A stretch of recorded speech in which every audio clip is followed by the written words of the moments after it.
La palabra de Dios en el libro de Juan capítulo 18. Juan capítulo 18. Vamos a honrar la palabra de Dios poniéndonos de pie a todo aquel que pueda.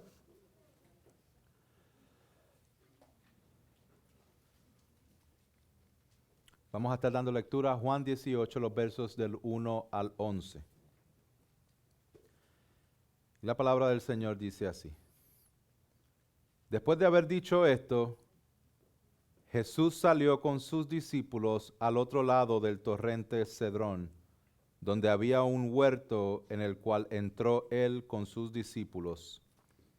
También Judas, el que le iba a entregar, conocía el lugar porque Jesús se había reunido allí a menudo con sus discípulos. Entonces Judas, tomando la cohorte romana y a varios alguaciles de los principales sacerdotes y de los fariseos, fue allá con linternas, antorchas y armas. Jesús, pues, sabiendo todo lo que le iba a sobrevenir, salió y les dijo: ¿A quién buscáis? Ellos le respondieron: a Jesús el Nazareno. Él les dijo: yo soy. Y Judas, el que le entregaba, estaba con ellos, y cuando él les dijo: yo soy, retrocedieron y cayeron a tierra. Jesús entonces volvió a preguntarles: ¿a quién buscáis? Y ellos dijeron: a Jesús el Nazareno. Respondió Jesús: os he dicho que yo soy. Por tanto, si me buscáis a mí, dejad ir a estos, para que se cumpliera la palabra que había dicho: de los que me diste no perdí ninguno. Entonces Simón Pedro, que tenía una espada, la sacó e hirió al siervo del sumo sacerdote y le cortó la oreja derecha. El siervo se llamaba Malco. Jesús entonces dijo a Pedro: mete la espada en la vaina. La copa que el Padre me ha dado, ¿acaso no la he de beber?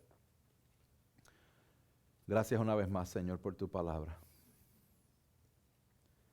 Cuán grande es tu soberanía y tu amor para con nosotros. Te pido que tu Espíritu Santo nos dé entendimiento de tu palabra y permita que pueda comunicar el mensaje que tú has expuesto aquí, Señor. Que tu nombre sea exaltado en el nombre de Jesús. Amén y amén. Pueden sentarse, amados hermanos.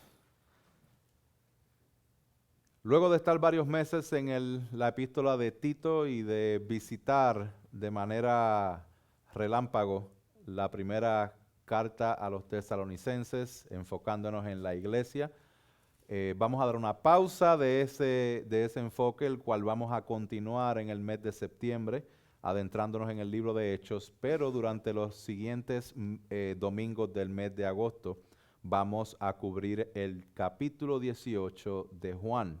Hemos estado en este viaje de predicar el Evangelio de Juan por bastante tiempo ya y ya estamos llegando al final.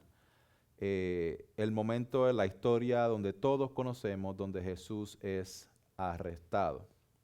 Es interesante porque esta historia aparece en los 4 evangelios. Hay 4 evangelios: Mateo, Marcos, Lucas y Juan. Los primeros 3, Mateo, Marcos y Lucas, son los que le llaman los evangelios sinópticos. Están bien entrelazados entre ellos, comparten la gran mayoría de sus historias. Y entonces está Juan, el evangelio de Juan, el cual fue escrito bastante tiempo después y tiene un enfoque bien teológico, tiene un enfoque principal para demostrar que Jesús es Dios. El enfoque del libro de Mateo va enfocado a que Jesús es el rey. El enfoque de Marcos es que Jesús es el siervo sufriente. El enfoque de Lucas es que Él es el Hijo del Hombre. Pero el enfoque de Juan es que Él es Dios. Para que crean que Él es Dios, para que creyendo en Él tengan vida eterna. Ese es el propósito que Juan mismo nos dice en Juan capítulo 20, verso 30-31. Ahora, algo bien interesante es que este Evangelio de Juan, 90% aproximadamente del contenido del Evangelio de Juan solamente se encuentra en Juan.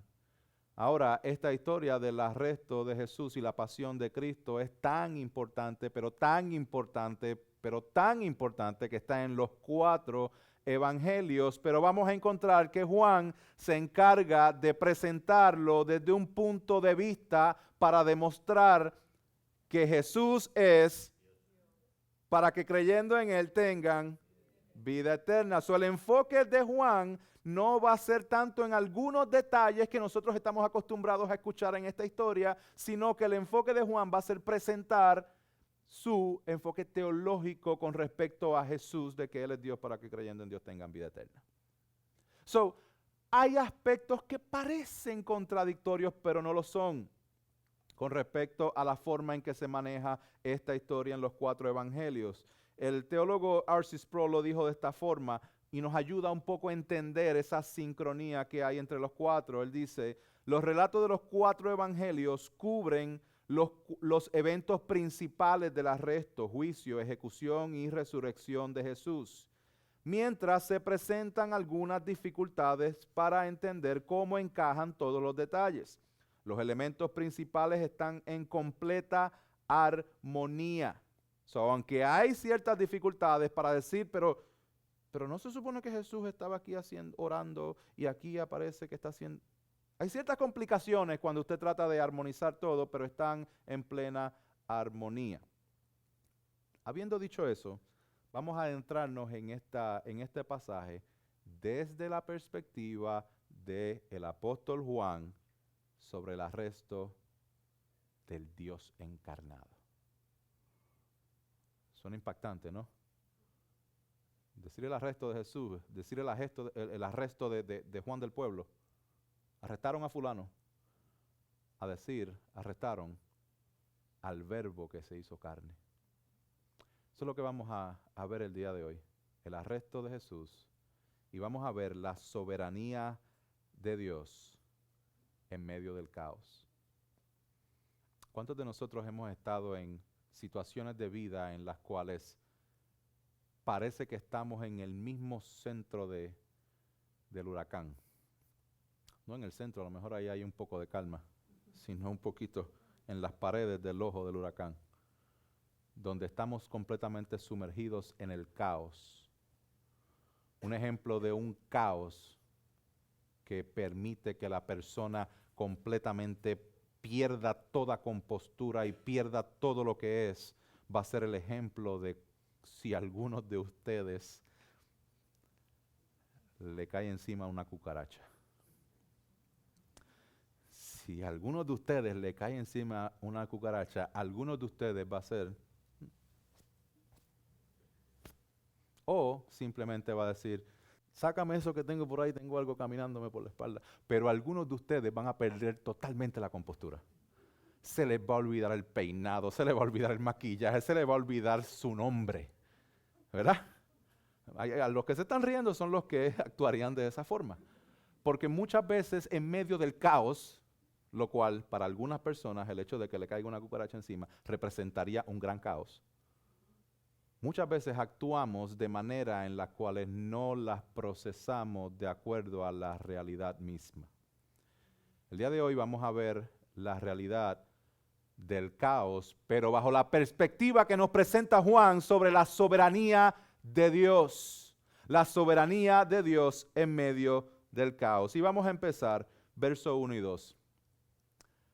Si lo pueden poner en la pantalla, por favor. Dice, después de haber dicho esto, Jesús salió con sus discípulos al otro lado del torrente Cedrón, donde había un huerto en el cual entró él con sus discípulos. También Judas, el que le iba a entregar, conocía el lugar porque Jesús se había reunido allí a menudo con sus discípulos. Después de haber dicho esto. Déjalo para atrás, déjalo ahí. Después de haber dicho esto, ¿de haber dicho qué? Pues, no hay un lapso de tiempo entre lo que había acabado de acontecer anteriormente. Recuerden, capítulo 13, 14, 15, 16 y 17 forman parte de algo que sucedió la misma noche. Jesús se lleva a sus discípulos al aposento alto, les da unas enseñanzas específicas antes de ir a la cruz, le lava los pies, tienen la última cena, tienen un tiempo excepcional con Dios enseñándole los últimos detalles antes de ir a la cruz a llevar a cabo su obra redentora. Y luego en el capítulo 17, Jesús, Dios Hijo, tiene una conversación con Dios Padre. Él está orando.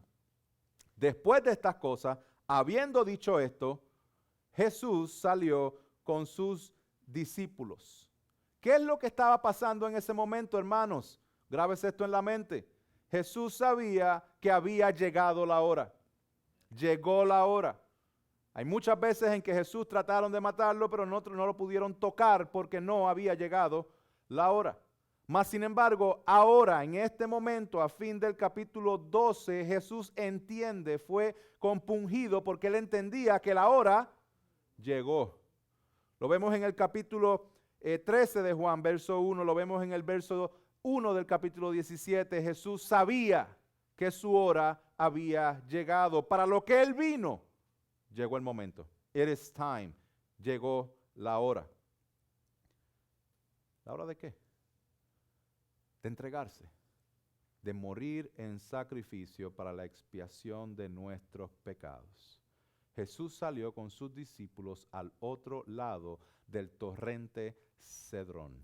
El torrente Cedrón es un lecho, según lo dice el teólogo Bob Utley, es un lecho de riachuelo completamente seco durante el verano. Es básicamente, imagínense una montaña donde cuando cae nieve, esa nieve empieza a derretirse y esa agua que va saliendo de la montaña crea su propio canal. Usualmente, si no hay nieve, pues eso está seco. En el verano va a estar seco, pero se forman unos canales en la misma tierra, en la misma montaña, para que el agua drene, para que salga. Este torrente de Cedrón lo describían como un torrente negro que daba entre el monte María y el monte de los Olivos. Ese es el torrente en el cual Jesús está pasando junto con sus discípulos. Y luego dice, va al otro lado de este torrente donde había un huerto en el cual entró él con sus discípulos. Juan no nos dice aquí el nombre del huerto, pero sabemos que ese huerto es el huerto de Getsemaní. Ya aquí Juan no nos está dando algunos detalles. Juan tampoco nos comenta lo que sucede en el huerto de Getsemaní, donde es una de las oraciones más poderosas en la Biblia entera, donde Jesús, ante la presión y el conocimiento de lo que le vendría, él describe sudando gotas de sangre. Y él dice, si es posible, pasa de mí esta copa, pero que no se haga como yo quiero, sino que se haga tu voluntad. Juan, por alguna razón, omite esta parte de la historia, porque el enfoque de Juan es demostrar la soberanía de Dios y que Jesús es Dios para que creyendo en Dios tengamos vida eterna. Este huerto, yo quiero que usted lo retrate en su mente, porque usualmente la tierra en Israel es sumamente, extremadamente cálida y seca, pero habían ciertos lugares que los preparaban para tener algunos frutos, y muchas veces estos huertos eran un espacio privado donde no todo el mundo tenía acceso, y estos huertos pues tenían sus frutos y tenían sus áreas verdes. Estas áreas verdes alrededor de una tierra árida y desierta hace un contraste increíble.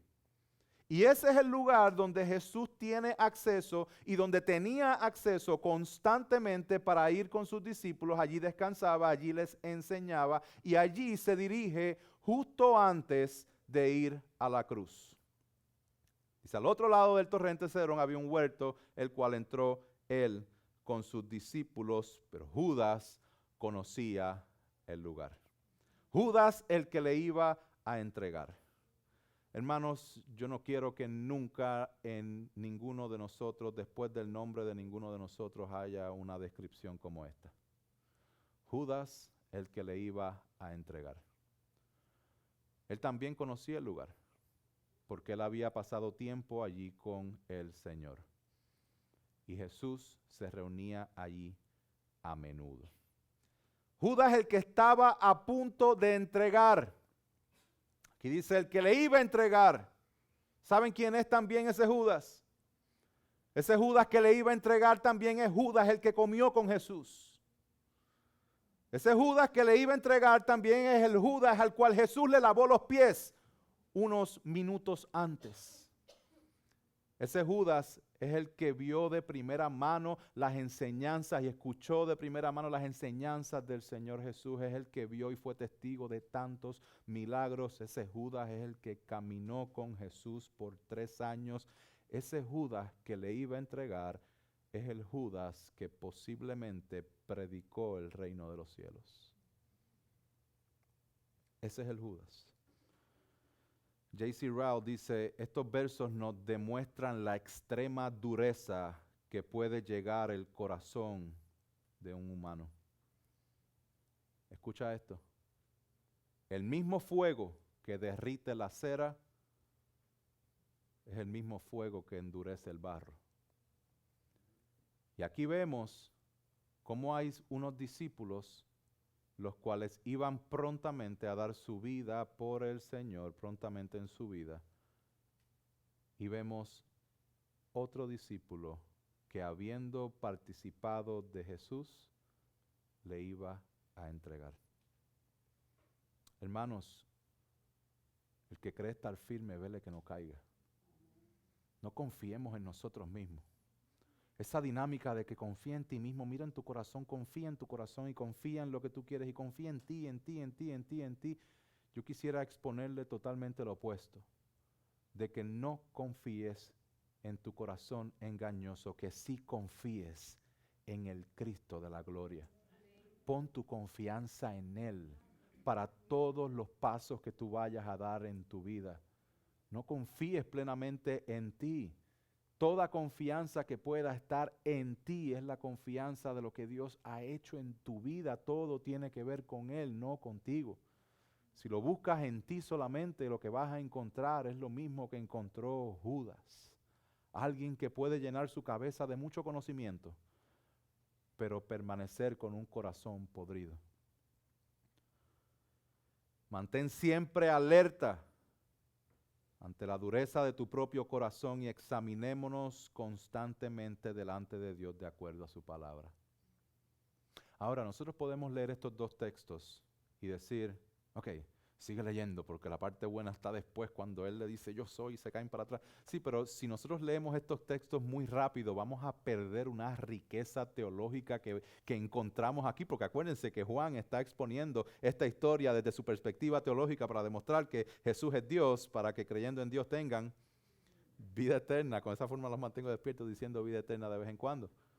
Eso es importante que entendamos ciertos puntos que nosotros vamos a ver ahí para que no perdamos la riqueza de lo que aquí encontramos. Hemos estado estudiando por la gracia de Dios la teología bíblica y cómo un texto conecta con el resto del canon bíblico. Y esto es lo que exactamente vemos aquí. Primero, Jesús va de camino al huerto. ¿Por qué? Porque ha llegado la hora. Él sabe que el momento llegó. ¿El momento de qué? ¿La hora de qué? De derramar su sangre. El momento ha llegado de la hora de derramar su sangre para perdón de pecados. Hermanos, para que haya perdón de pecados, tiene que haber derramamiento de sangre. Cuando Adán y Eva pecaron, en el capítulo que se leyó hace un rato por nuestro hermano Ramón, ellos fueron cubiertos. ¿Por qué? Por pieles. Para poder tener acceso a esas pieles, ¿qué tuvo que haber pasado? Un sacrificio. Tuvo que haberse derramado sangre para cubrir el pecado de Adán y Eva. Lo vemos en Génesis capítulo 22, donde Abraham es llamado a entregar a su hijo en un sacrificio, pero el momento en que lo iba a hacer, apareció un sacrificio, un carnero en el cual Dios le dice, no, la sangre que va a ser derramada va a ser del carnero. Esto es un retrato al evangelio de Jesucristo. Lo vemos también en la primera Pascua, donde Dios ordena el derramamiento de sangre de un cordero para la liberación del pueblo, para salir en éxodo de esa esclavitud en Egipto, fue derramada sangre. Dios ordena en la ley, en Levítico 17:11, el derramamiento de sangre para la expiación de pecados, y es lo que se viene cumpliendo, lo que se venía cumpliendo en todo ese tiempo. Al punto que Hebreos, el autor de los Hebreos en el Nuevo Testamento, capítulo 9, verso 22, él dice, y según la ley, casi todo es purificado con sangre, y sin derramamiento de sangre no hay perdón de pecados. ¿Qué hacemos con ese casi? ¿Qué hacemos con ese problema? Hermanos, Cristo ha llegado la hora de Él derramar su sangre. ¿Y por dónde Él decide cruzar? Por el torrente de Cedrón, el torrente que es negro. ¿Ustedes saben por qué es negro, hermanos? Es negro porque la sangre derramada en el altar de los sacrificios era drenada a través del torrente de Cedrón para que saliera de esa parte hacia afuera. Para que tengan una idea, en la Pascua, lo que estaba sucediendo en ese día, el momento donde la verdadera Pascua iba a ser ofrecida en Cristo, lo que estaba sucediendo unas horas antes es que los sacerdotes estaban matando animales, derramando sangre y derramando sangre y derramando sangre. Imagínense esto. 30 años después de la muerte de Cristo se llevó a cabo un censo que está recopilado en la historia. Ese censo nos dice que la cantidad de animales que fueron sacrificados durante ese año fueron aproximadamente 256,000 animales sacrificados. 30 años antes, yo me imagino que la cantidad tuviera que haber sido similar. Vamos a quitarle un poco, vamos a quitarle 200. Que tengamos 200,000 animales sacrificados, derramando la sangre de 200,000 animales, hermanos, allí lo que había era una piscina de sangre. Y esa sangre había que sacarla de alguna forma por múltiples razones. Y la forma donde esa sangre salía se dice que es por medio del torrente de Cedrón. Y imagínense este retrato de los discípulos caminando al lado de esta sangre que es para perdón de pecados, y al otro lado el cordero inmolado que está a punto de derramar su sangre. ¡Wow! ¡Qué conexión el apóstol Juan nos hace para que entendamos la magnitud de lo que él estaba haciendo!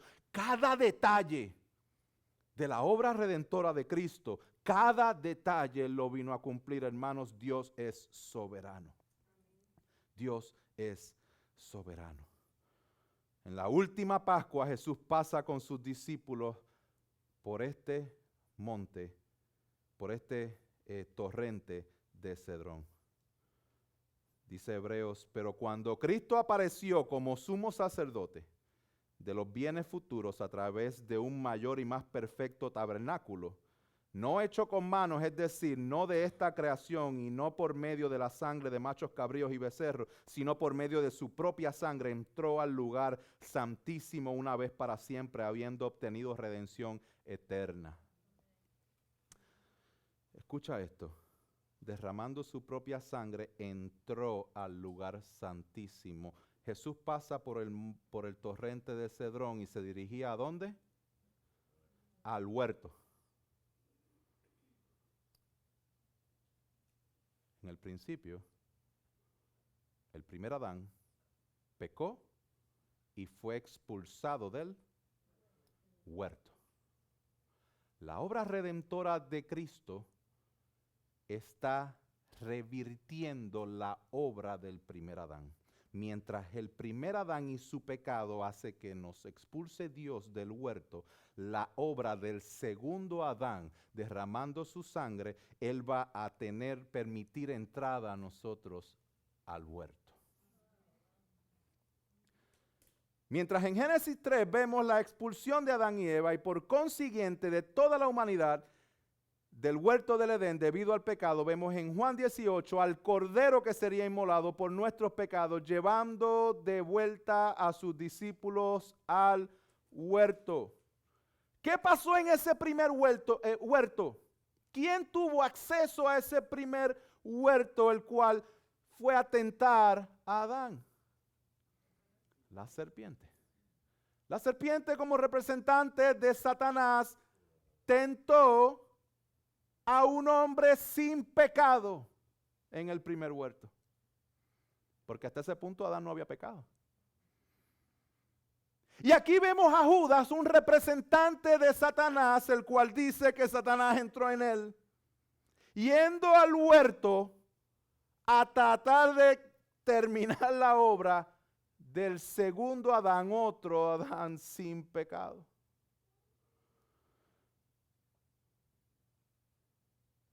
Hermanos y hermanas, no fue Judas el que encontró a Jesús en el huerto. Fue Jesús el que fue al huerto porque ahí se iba a encontrar con Judas. Hermanos, ¿usted se da cuenta de que no es Jesús la víctima en esta historia? ¿Usted se da cuenta de que todas las cosas están claramente y soberanamente ordenadas por nuestro Dios, decretadas desde antes de la fundación del mundo, y que en ese momento, ante el aparente caos de lo que está sucediendo, Jesús se está encargando de cumplir cada cosa y de demostrar que cada cosa del Antiguo Testamento le apunta a Él mismo? Hermanos, Dios es soberano y llevará a cabo su decreto tomando en cuenta cada detalle. No, Jesús no es víctima. No, Jesús no se le salió las cosas de control. No fue audaz Judas en saber que Jesús iba a estar en el huerto. Él estaba allí muchas veces. Él fue allí a propósito, porque él tenía algo que cumplir. Él tenía algo que llevar a cabo. Y eso que llevó a cabo tiene que ver contigo y conmigo. Seguimos leyendo. Soberanía de Dios en el cumplimiento de su plan de redentor. Dice, entonces Judas, tomando la cohorte romana y a varios alguaciles de los principales sacerdotes y de los fariseos, fue allá con linternas, antorchas y armas. Judas, que experimentó todas estas cosas con Jesús, ahora está liderando una cohorte romana hacia donde está Jesús en el huerto. Y estos están convencidos de que Jesús va a reaccionar de una manera revolucionaria y altiva. Ellos están allí yendo preparados para lo peor, de que esta persona va a ofrecer resistencia. Hay un policía que en estas dinámicas y controversias que han estado sucediendo últimamente con la policía, este policía dijo, a la gente a veces se le olvida que la gente que vamos a arrestar no quieren ser arrestadas. Y eso es importante que lo entendamos porque los soldados pensaban de esta forma, este que vamos a arrestar no quiere ser arrestado, pero es algo contrario a la realidad. Cuando hablamos de una cohorte romana, estamos hablando de alrededor de 600 soldados.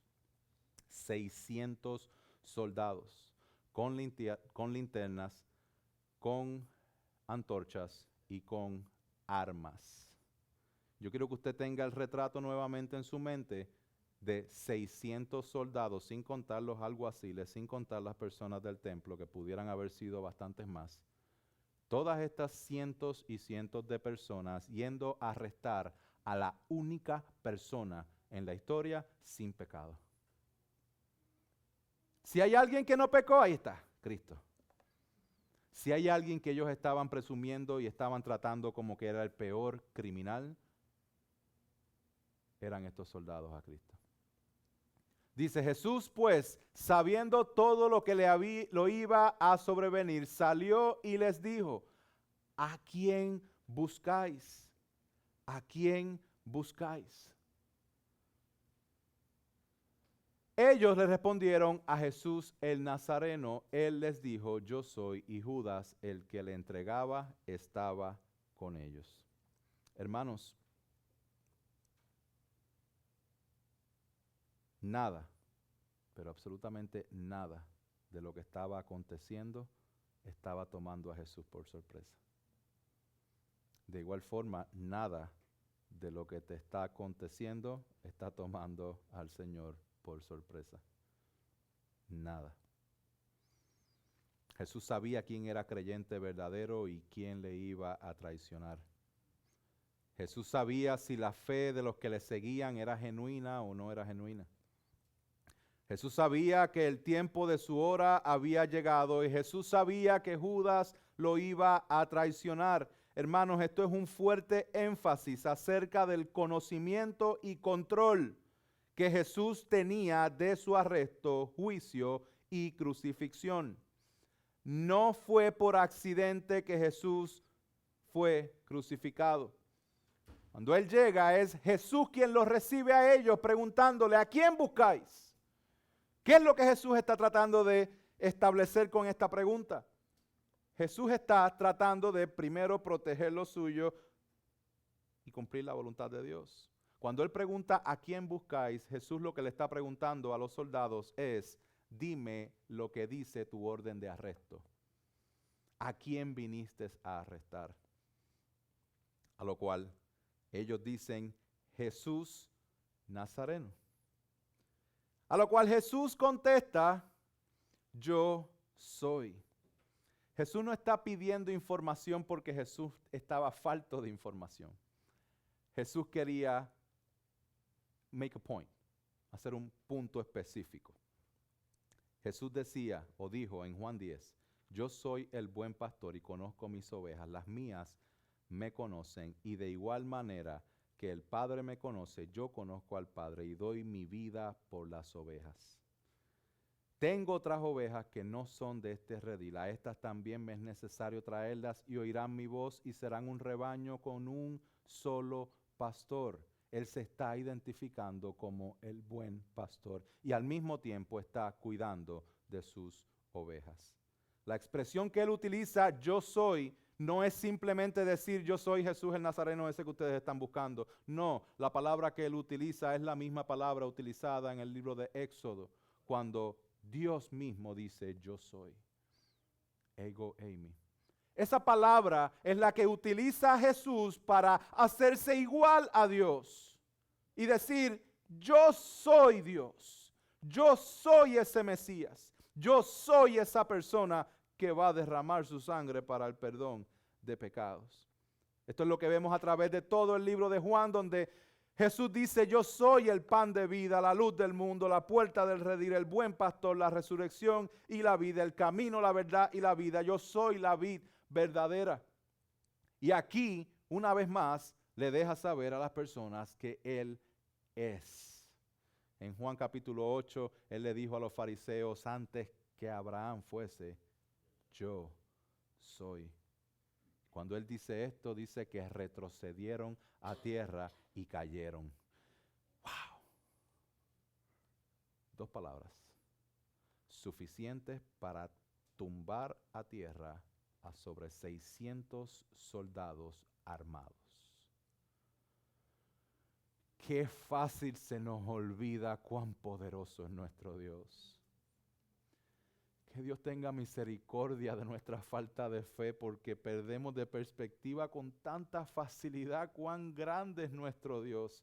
Y a veces permitimos que situaciones de nuestra vida que son agobiantes para nosotros nos confundan y pensemos que son agobiantes para Dios. Qué poderoso es nuestro Dios. ¿Qué significa esto que ellos retrocedieron y cayeron a tierra? Muchas personas simplemente lo minimizan diciendo que literalmente ellos retrocedieron y cayeron a tierra. No, hermanos. Aquí hay un elemento sobrenatural que se está llevando a cabo cuando Jesús mismo se identifica como lo que es. Cuando Dios habla, hermanos, tiembla la tierra. Esta reacción de los soldados es la misma reacción que tuvo Saulo de camino a Damasco. Si usted va a Hechos capítulo 9, usted se va a dar cuenta de que él al escuchar esta revelación, él cae en tierra. Es la misma revelación que tuvo el profeta Ezequiel cuando escucha la revelación y la palabra de Dios y él cae en tierra. Estos soldados están escuchando la revelación de quién es Jesús y ellos cayeron en tierra. Pero como les dije hace un rato, hay un fuego que derrite la cera y hay otro y el mismo fuego endurece el corazón. Esto demuestra que estas personas estaban completamente con el corazón endurecido. Decimos, ¿cómo es posible que estos soldados no se hayan arrepentido? Eso es para quedarse ahí en el piso y quedarse adorando al Señor y reconocer que Él es Jesús y hacer un culto de adoración ahí delante de Dios mismo. Pero no, su corazón estaba entenebrecido. Hermanos, que Dios guarde nuestro corazón. Que Dios guarde nuestro corazón. ¿Por qué fue que Jesús hizo esto? ¿Por qué fue que Jesús permite esta manifestación de su palabra? Hermanos, porque Él estaba cumpliendo la palabra de Dios. Específicamente Él dice, siguiente verso. Y cuando Él les dijo esto, yo soy, retrocedieron y cayeron a tierra. Jesús entonces volvió a preguntarles, ¿a quién buscáis? Y ellos dijeron, a Jesús Nazareno. Respondió Jesús, os he dicho que yo soy. Por tanto, si me buscáis a mí, dejad ir a estos. ¿Para qué Jesús hizo esa manifestación de poder? Por amor a sus discípulos. Para cumplimiento de la palabra de Dios. Para proteger a los suyos. ¿Ustedes se acuerdan que lo leímos hace un tiempito atrás, cuando estábamos en Juan 17, cuando Jesús, Dios Hijo, está hablando con Dios Padre y Él dice, ya no estoy en el mundo, pero ellos sí están en el mundo y yo voy a ti, Padre Santo, guárdalos en tu nombre, el nombre que me has dado para que sean uno así como nosotros. Cuando estaba con ellos, los guardaba en tu nombre, el nombre que me diste y los guardé y ninguno se perdió, excepto el hijo de perdición, para que la escritura se cumpliera. Y aquí vemos cumplimiento de la escritura, donde vienen 600 soldados armados versus 12 hombres, Jesús y sus 11 discípulos restantes, sin armas. Y Jesús los guardó. Juan 6:39 dice, y esta es la voluntad del que me envió, de que todo lo que Él me ha dado yo no pierda nada, sino que lo resucite en el día final.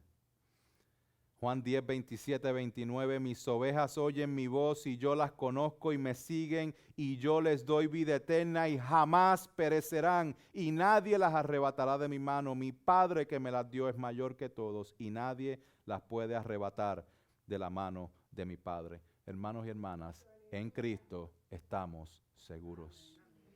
En Cristo estamos seguros.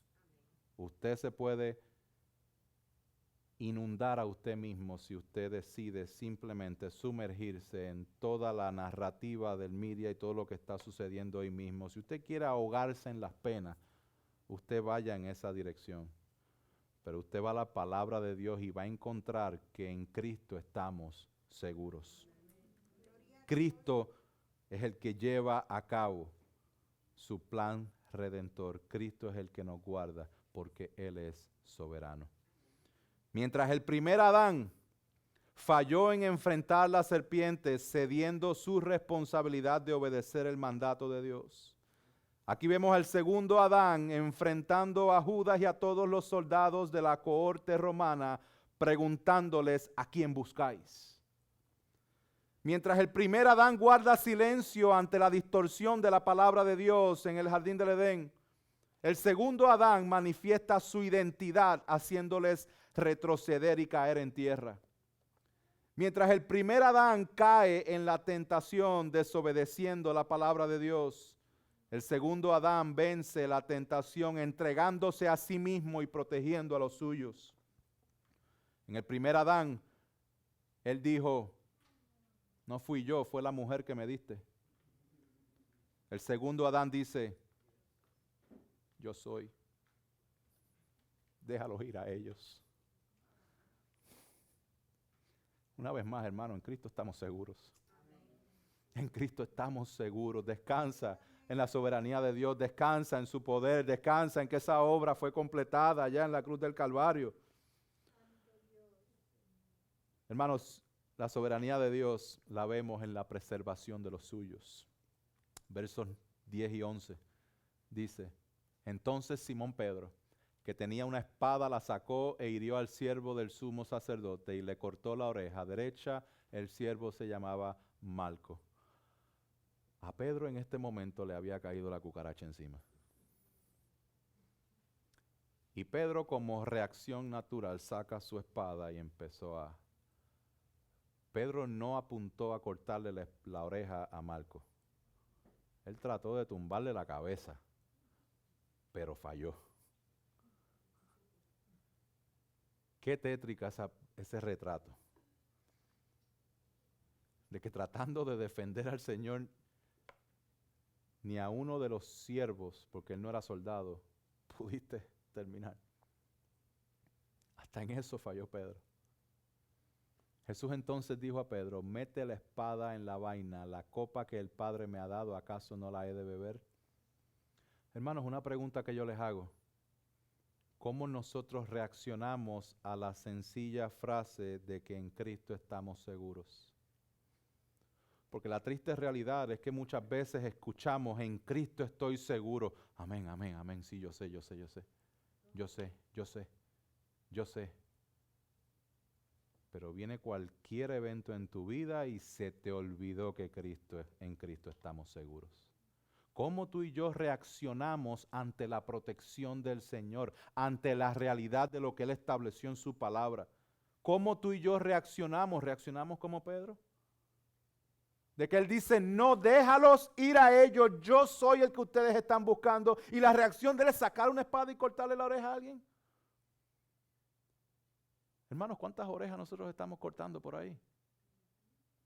¿Cómo nosotros estamos reaccionando cuando sabemos que en Cristo estamos seguros, cuando sabemos que Él es la vid verdadera, cuando sabemos que separados de Él nada podemos hacer, más sin embargo seguimos perseverando en que yo puedo solo, en que yo lo que yo tengo una espada y yo voy a sacar mi espada y yo voy a defender a Cristo y yo voy a hacer que yo acabe con 600 hombres? Qué iluso, Pedro. Qué ilusos somos nosotros también. Pedro trató de defender a Jesús. Pedro sacó la cara por Jesús. Pedro peleó por Jesús. Pedro iba a morir por Jesús. Pero Pedro estaba descansando en el poder de su propia palabra. Pedro había dicho en Mateo 16, cuando Jesús le dijo que iba a morir y que iba a resucitar al tercer día, Pedro comenzó a reprenderle. Miren cuán iluso. Pedro reprendiendo al Dios encarnado, diciéndole, no lo permita Dios, Señor, eso nunca te acontecerá. Pero él dijo a Pedro, quítate delante de mí, Satanás, me eres piedra de tropiezo, porque no estás pensando en las cosas de Dios, sino en las de los hombres. Hermanos, ¿en qué palabra estamos perseverando? ¿En la tuya propia? Porque si estás perseverando en la palabra tuya propia, déjame decirte que estás perseverando en una palabra totalmente idólatra. En Isaías 64, verso 6 dice, todos nosotros somos como el inmundo, y como trapo de inmundicia todas nuestras obras justas, todos nos marchitamos como una hoja y nuestras iniquidades como el viento nos arrastran, y no hay quien invoque tu nombre, quien se despierte para asirse de ti, porque has escondido tu rostro de nosotros y nos has entregado al poder de nuestras iniquidades. Mas ahora, oh Señor, tú eres nuestro Padre, nosotros el barro y tú nuestro alfarero, obra de tus manos somos todos nosotros. Por más noble que parezca nuestra causa, hermanos, si no está de acuerdo a la palabra de Dios, debemos arrepentirnos por nuestra falta de fe e idolatría. Pedro quiso entregar su vida al sacar su espada para enfrentar a una cohorte romana. Como mencionamos anteriormente, esa cohorte romana consistía de sobre 600 soldados armados. Pedro es uno. Él estaba haciendo una locura. Veamos la respuesta de Jesús a la acción de Pedro. porque se nos olvida cuán poderoso es Dios. En Mateo 26 se registra que Jesús le dice a Pedro, vuelve tu espada a su sitio, porque todos los que tomen la espada a espada perecerán. ¿O piensas que no puedo rogar a mi Padre y Él pondría a mi disposición ahora mismo más de 12 legiones de ángeles? Les recuerdo que son 600 soldados romanos, lo que equivale a 1/10 parte de una legión. 1/10 parte de una legión van contra Jesús. Jesús dice, yo puedo ahora mismo decirle a mi Padre que no mande 1/10 parte para pelear con ellos, que mande 12 legiones. Si lo hacemos en número, serían 72,000 personas peleando contra 600. No es para hacer matemática, es para que veamos la gran distorsión que hay entre el poder de Dios y el poder de las tinieblas. En Cristo estamos seguros, hermanos. En Cristo estamos seguros. ¿Piensas que no puedo rogar a mi Padre y Él pondría a su disposición? Hermano, cualquier parecido con aquel que dijo, tú vienes contra mí con espada y jabalina, mas yo vengo contra ti en el nombre de Jehová, es pura coincidencia. ¿De qué copa está hablando Jesús? Está hablando de la copa de la ira de Dios. La copa que el Padre le ha dado, ¿acaso no la he de beber? Esta es la copa que es un símbolo de la ira y del sufrimiento que Jesús iba a estar tomando en la cruz del Calvario por consecuencia de nuestro pecado. Jesús decide beber no solamente la copa de la muerte, sino la copa de la ira de Dios, el castigo por nuestro pecado. Y Pedro, sin darse cuenta de la magnitud de su acción, estaba atentando directamente con el propósito de Dios. Una vez más le digo a Pedro, Pedro, qué iluso, qué iluso. No pretendas lograr por ti mismo lo que requiere la encarnación de Dios para que se lleve a cabo. Usted se da cuenta de que un momento único en la historia donde se ha profetizado por toda la historia que Cristo iba a venir, que iba a venir el Mesías, que iba a venir y que iba a venir, y que en ese preciso momento de la historia se está llevando a cabo el arresto que lo va a llevar a sacrificarse a sí mismo, derramar su sangre, y ahí está Pedro sacando su espada. Qué mucho se parece Pedro a Víctor Rodríguez, o qué mucho Víctor Rodríguez se parece a Pedro. Yo creo que todos nosotros podemos poner nuestro nombre ahí. Que mucho tratamos de hacer las cosas por nuestra propia fuerza. Que mucho tratamos de arreglar lo que Dios está haciendo. Como si Dios necesitara ayuda. Dios no necesita de nuestra ayuda. Dios lo que requiere es nuestra sumisión a lo que Él estableció. Ríndete a la voluntad de Dios, ríndete a su palabra, ríndete a Él, en Él estás seguro. No vas a matar 600 con una espadita. Hermanos, Jesús le dijo a Pedro, mete la espada en la vaina. Al igual que Pedro, nosotros tenemos la tendencia de sacar nuestra espada. Y no la espada de la palabra de Dios, sino la espada de nuestras propias ideas y de nuestros propios propósitos. Jesús entonces nos dice a nosotros, metan su espada en la vaina. No confíes en ti mismo. 2 discípulos estuvieron ante el fuego, Judas y Pedro. Ninguno podía salvarse a sí mismo. Ambos accionaron en contra del propósito de Dios. Hay 2 tipos de personas, los que se rinden delante de Dios y los que resisten a Dios.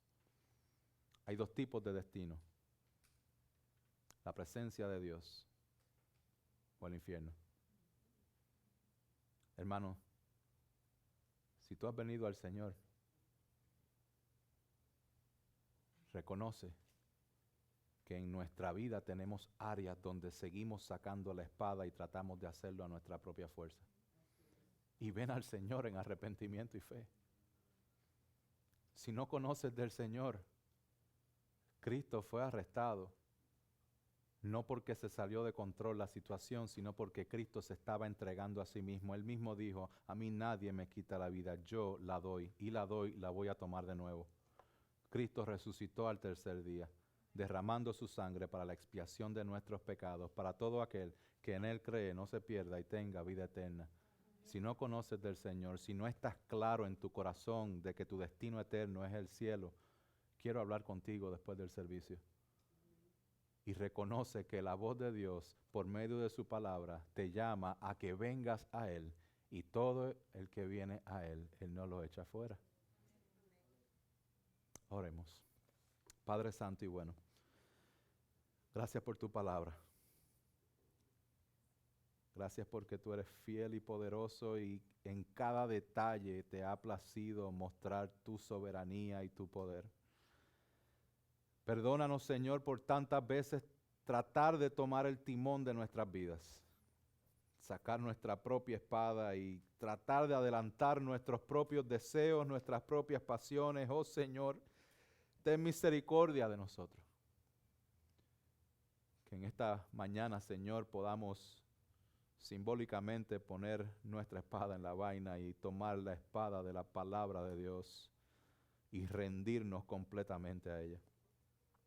Que tu Espíritu Santo nos dé entendimiento, que nos rindamos delante de ti, que tu poder sea manifestado en medio de nuestras vidas. Sabemos que va a venir el momento difícil. Sabemos que muchas veces llega el caos, pero ayúdanos a entender que en medio del caos tú eres un Dios soberano.